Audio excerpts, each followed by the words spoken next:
Olá pessoal, vamos para mais um review geral do mercado. Hoje dia 16 de março, são 17 horas e 53 minutos. Já está rolando o aftermarket, no final do aftermarket. Para o pregão regular, o Ibovespa hoje fechou em alta de 1,34%. E como a gente já tinha mencionado no nosso boletim intraday, que a gente soltou por volta de 12 horas e 30 minutos, que o Ibovespa futuro já estava sendo atacado na ponta de compra pelos investidores estrangeiros fortemente, em pouco mais de 190 milhões de reais. Vamos dar uma olhada aqui na evolução do gráfico em relação ao Ibovespa futuro. Olha aqui pessoal, o Ibovespa ele começou recuando na primeira hora, ele recuou cerca de 600 pontos, né, em relação ao fechamento de ontem. Tentou dar uma recuperada na hora seguinte, depois ficou um movimento lateral, corretivo, até as 2 horas da tarde. A gente fez o boletim aqui por volta de 12h30, ele já estava com quase 190, 200 milhões de reais em compras. Esse movimento continuou forte até o final do pregão de hoje, basicamente, certo? Nesse momento eles estão aqui com 457 milhões em compras e o índice, que ficou basicamente com viés negativo e movimento praticamente lateral até 2 horas da tarde, teve uma valorização desse período de 47.120 até 48.510, ou seja, 1.400 pontos de valorização no índice Bovespa.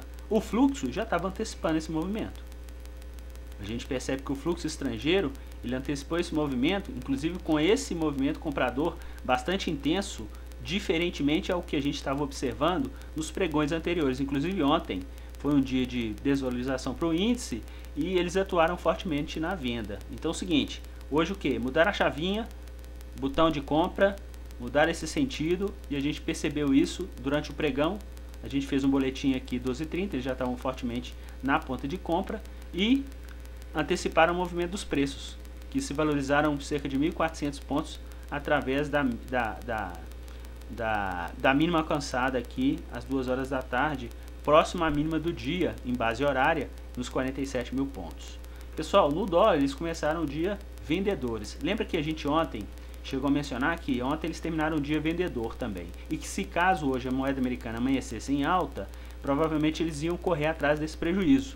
Eles iam atuar na ponta de compra. E realmente foi o que aconteceu. A moeda americana começou com expressiva valorização, eles começaram a vender, ficaram com 4 milhões, pouco mais de 4 milhões em vendas. Depois eles inverteram essa posição e chegaram a ficar com um pico de 30 milhões em compras. Ou seja, 34 milhões eles compraram aqui em pouco mais, né, em 3 horas, né, de pregão, né? Às 13 horas eles compraram esse montante. E realmente, depois desse período, o que eles fizeram? Eles começaram a reduzir esse movimento comprador.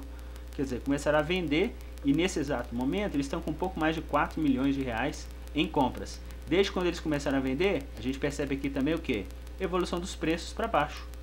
Nesse exato momento, o Ibovespa está com um fechamento, né, menor do que o fechamento do pregão de ontem em relação à moeda americana. Vamos dar uma olhada agora nos ativos. Mais cedo a gente já tinha observado que Petro 4 estava como carro-chefe de compra e Itaú estava como carro-chefe de venda, certo? E isso persistiu durante todo o pregão. Observe que, olha que interessante como é que é o movimento do fluxo estrangeiro. Petrobras, forte movimentação de compra, valorização um pouco mais de 10%. Banco BB Seguridade, valorização de quase 0,7%. Com 27 milhões em compras. Banco do Brasil, inclusive ontem foi o carro-chefe de vendas por parte deles e teve uma desvalorização de mais de 20%, né? Hoje eles atuaram na ponta inversa, ajudou o banco a se recuperar em relação à cotação de ontem, valorização de 5%. Vale 3 também, movimentação de compra em um pouco mais de 19 milhões, praticamente 10 milhões, 10% de valorização no pregão de hoje. Engraçado que a gente já tinha comentado no nosso review intraday que eles estavam atuando na ponta de venda em Vale 5. Inclusive a gente comentou para a gente poder ficar de olho. Eles estavam com cerca de 12 milhões em vendas de Vale 5. Então, durante essa parte da tarde, o que aconteceu? Eles aumentaram realmente um pouco a venda em Vale 5. De 12 pularam para 17. Mas o que aconteceu? Entrou na roda aqui Vale 3, eles entraram comprando fortemente Vale 3. Inclusive já está com saldo um pouco maior do que a Vale 5 vendedora, certo? Inclusive, se a gente perceber aqui, ó, uma coisa vai matar a outra. Uma está com 9,94, outra está com 9,39. E um pouco mais de saldo de net, né, comprador para Vale 3, fazendo com que esses investidores tenham um lucro em relação a essa movimentação aqui dos preços. A gente conseguiu perceber então Itaú, queda no pregão de hoje, movimento de vendedor. No caso aqui o Bradesco também queda no pregão de hoje, movimento vendedor. Ambev praticamente no 0 a 0, e eles também atuaram na ponta de venda, né? Itaúsa, que é a holding do Itaú, também movimento vendedor e queda na cotação.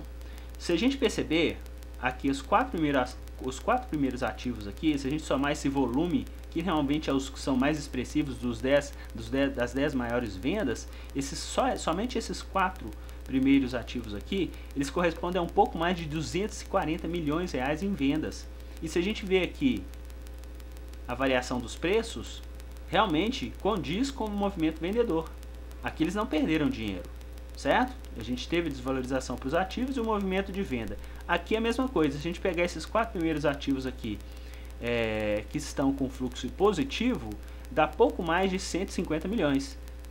Somente Petro, eles tiveram uma valorização de 10%, pouco mais de 10%. Então, quer dizer, essa valorização também refletiu no fluxo positivo por parte dos investidores estrangeiros na nossa bolsa. É claro que para o mercado à vista, eles terminaram hoje com saldo negativo de 93 milhões para os ativos pertencentes ao Ibovespa e 83 para os ativos totais negociados na Bovespa. Só que esse volume vendedor é muito inferior ao que eles compraram no Ibovespa Futuro, certo? Eles compraram praticamente aqui 450 milhões no Ibovespa Futuro e venderam menos de 100 milhões no Ibovespa à vista.